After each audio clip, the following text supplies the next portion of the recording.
اعوذ باللہ من الشیطان الرجیم بسم اللہ الرحمن الرحیم رب اشرح لی صدری ویسر لی امری واحلل عقدۃ من لسانی یفقہوا قولی۔ ہم دیکھ رہے تھے سیرت النبی، غزوہ حنین، شوال 8 ہجری۔ فتح مکہ ہو چکا تو قیس اعلان کے قبائل مشورے کے لیے اکٹھے ہوئے۔ ان میں ثقیف اور حوازن پیش تھے۔ انہوں نے کہا، محمد اپنی قوم کی جنگ سے فارغ ہو چکے ہیں صلی اللہ علیہ وآلہ وسلم، اب انہیں ہمارے ساتھ جنگ سے روکنے والا کوئی نہیں، لہٰذا کیوں نہ ہم ہی پہل کریں۔ چنانچہ انہوں نے جنگ کا فیصلہ کر لیا اور اپنی سپہ سالاری کے لیے مالک بن عوف نصری کو منتخب کیا اور ایک بہت بڑا لشکر جمع کر کے اوطاس میں اتر پڑے۔ ان کے ساتھ عورتیں، بچے اور مال مویشی بھی تھے۔ لشکر میں درید بن سمہ بھی تھا، جو رائے کی پختگی کے لیے مشہور تھا۔ اس نے بچوں اور جانوروں کی آواز سنی تو مالک سے اس کی وجہ دریافت کی۔ اس نے کہا، میں نے سوچا کہ ہر آدمی کے پیچھے اس کے اہل اور مال کو لگا دوں تاکہ ان کی حفاظت کے جذبے کے ساتھ جنگ کرے۔ درید نے کہا، واللہ بھیڑ کے چرواہے ہو، بھلا کس کھانے والے کو بھی کوئی چیز روک سکتی ہے؟ دیکھو، اگر جنگ میں تم غالب رہے تو بھی کارآمد تو محض آدمی ہی اپنی تلوار اور نیزے کے ساتھ ہوگا، اور اگر شکست کھا گئے تو تمہیں اپنے اہل اور مال کے سلسلے میں رسوا ہونا پڑے گا۔ پھر درید نے مشورہ دیا کہ انہیں ان کے علاقے میں واپس بھیج دو، لیکن مالک نے اس کی رائے قبول نہ کی۔ بال بچوں اور مویشیوں کو وادی اوطاس میں جمع کیا اور خود فوجیوں کو لے کر وادی حنین میں منتقل ہو گیا، جو وادی اوطاس کے بازو میں ہے، اور وہاں فوجیوں کو کمین گاہوں میں چھپا دیا۔ ادھر آپ صلی اللہ علیہ وسلم کو ان کے اجتماع کا علم ہوا تو آپ صلی اللہ علیہ وسلم مکے سے ہفتہ 6 شوال کو روانہ ہوئے۔ آپ کے ساتھ 12,000 کا لشکر تھا۔ اس موقع پر آپ نے صفوان بن امیہ سے ایک سوز رہیں ساز و سامان سمیت ادھار لیں اور مکے کا انتظام عطا بن اسید رضی اللہ تعالیٰ عنہ کو سونپا۔ راستے میں لوگوں نے بیر کا ایک بڑا سا درخت دیکھا جس پر عرب اپنا ہتھیار لٹکاتے تھے، وہاں جانور ذبح کرتے تھے اور درگاہ لگاتے تھے۔ اس ذات انوات کہا جاتا تھا۔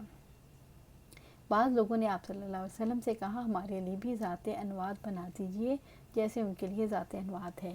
آپ صلی اللہ علیہ وسلم نے فرمایا، اللہ اکبر، تم نے تو ویسی ہی بات کہی جیسے موسیٰ علیہ السلام کی قوم نے ان سے کہی تھی، ہمارے لیے بھی ایک معبود بنا دیجیے جیسے ان کے لیے معبود ہیں۔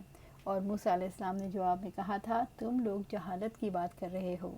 پھر آپ نے فرمایا، یہ طور طریقے ہیں، تم لوگ بھی یقیناً پہلوں کے طور طریقے اپناؤ گے۔ بعض لوگوں نے لشکر کی کثرت کے پیش نظر کہا، آج ہم مغلوب نہ ہوں گے، آج ہم ہی مغلوب ہوں گے، کہ آج ہم مغلوب نہ ہوں گے، یہ کیسے ہو سکتا ہے؟ یہ بات آپ صلی اللہ علیہ وسلم پر گراں گزری۔ شام ہوئی تو ایک سوار نے آ کر خبر دی کہ بنو حوازن عورتوں، بچوں، اونٹوں اور بکریوں سمیت نکلے ہیں۔ آپ صلی اللہ علیہ وسلم تبسم فرمایا اور کہا کہ یہ کل انشاءاللہ مسلمانوں کا مال غنیمت ہوگا۔ 10 شوال 8 ہجری کی رات رسول اللہ صلی اللہ علیہ وسلم حنین پہنچے۔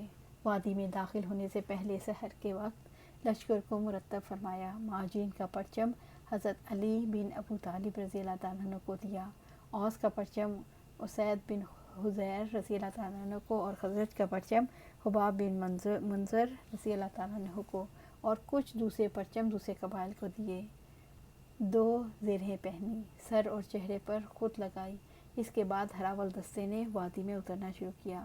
اسے چھپے ہوئے دشمنوں کی موجودگی کا علم نہ تھا۔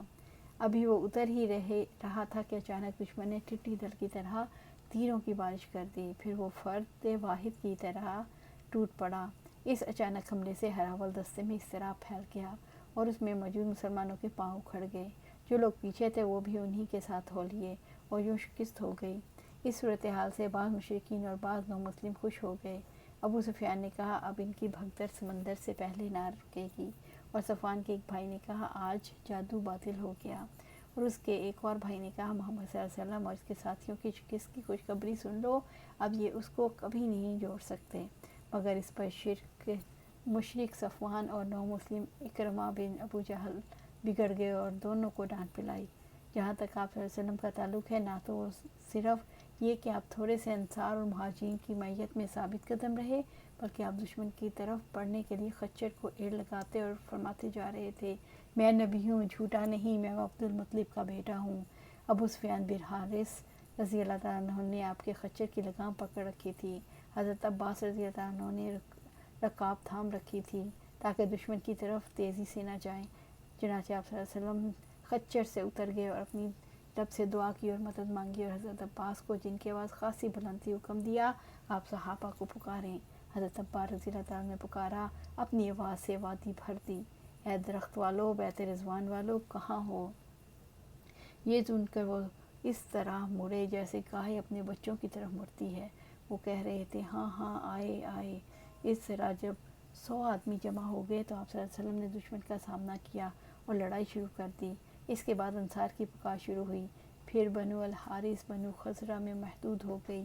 ادھر مسلمان دستے ایک کے پیچھے ایک آتے چلے گئے، یہاں تک کہ آپ کے گرد بڑی جماعت جمع ہو گئی، اور اللہ تعالیٰ نے اپنے رسول صلی اللہ علیہ وسلم اور مومنین پر سکینت نازل کی اور اندیکھا لشکر اتارا۔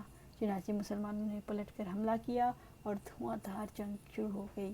پھر آپ صلی اللہ علیہ وسلم نے فرمایا، اب چولہا گرم ہو گیا ہے۔ پھر آپ نے ایک مٹھی مٹی لے کر قوم کے چہرے پر ماری اور فرمایا، چہرے بگڑ جائیں۔ اس مٹی سے ان کی آنکھیں بھر گئیں۔ اس کے بعد ان کی تلواروں کی دھار کند اور ان کا حوصلہ ٹوٹ گیا، یہاں تک وہ پراگندہ ہو کر بھاگ نکلے، اور مسلمانوں نے مارتے پکڑتے ان کا پیچھا کیا۔ چنانچہ عورتوں بچوں کو پکڑ لیا اور بہت سے فوجیوں کو گرفتار کر لیا۔ اس دن خالد بن ولید رضی اللہ تعالیٰ عنہ کو بھی بہت سے زخم آئے، اور آپ صلی اللہ علیہ وسلم کے ساتھ اللہ کی عنایت دیکھ کر بہت سے مشرکین مکہ مسلمان ہو گئے۔ مشرکین کا تعاقب ہم یہ پھر دیکھیں گے۔ آج یہیں پر اختتام کرتے ہیں۔ اللہ سبحانہ تعالیٰ سے دعا ہے کہ ہمیں قرآن و سنت پر عمل کرنے کی توفیق دے اور اس پر جمع دے۔ آمین یا رب العالمین۔